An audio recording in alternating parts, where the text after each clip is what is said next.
کہ ایک بادشاہ تھا، اس نے ایک بہت بڑا محل تعمیر کروایا، اور محل تعمیر کرنے کے بعد دنیا کی ہر آسائش، ہر سہولت اس نے اس محل کے اندر مہیا کی۔ جب اس کا محل تعمیر ہو گیا اور تعمیر ہونے کے بعد اس نے اعلان کیا کہ جو میرے محل کو بری نگاہ سے دیکھے گا میں اسے قتل کروا دوں گا۔ اسے بڑا گمان اور غرور تھا اپنے مال پر، اپنی حکومت پر۔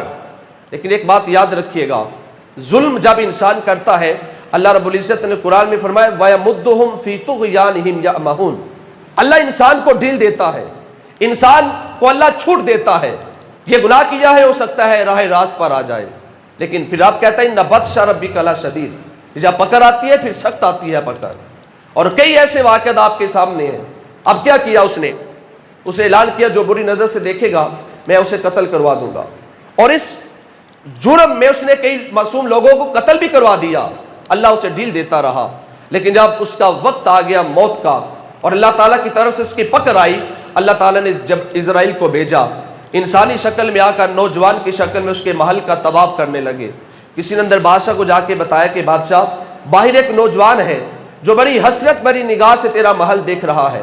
یہ انسان کی فطرت ہے، کوئی دور دیہات سے اٹھ کر بندہ شہر آ جائے، یہاں اتنی سہولیات دیکھے، بڑی بڑی بلڈنگیں دیکھے، تو وہ ایک بار دیکھتا رہ جاتا ہے کہ کیا دنیا میں یہ بھی موجود ہے۔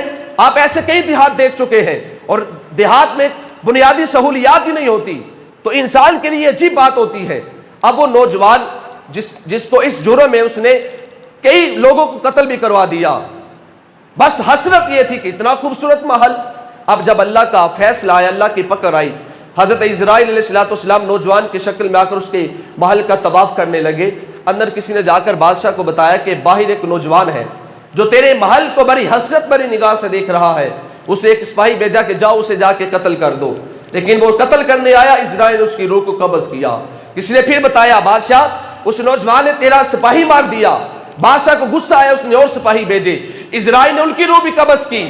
اب پھر کسی نے جا کے بادشاہ کو بتایا، تو بادشاہ غصے کے ساتھ تلوار لے کر محل سے باہر آیا، اور اس نے آ کر اس نوجوان سے کہا کہ نوجوان کیا تو جانتا نہیں میں کون ہوں؟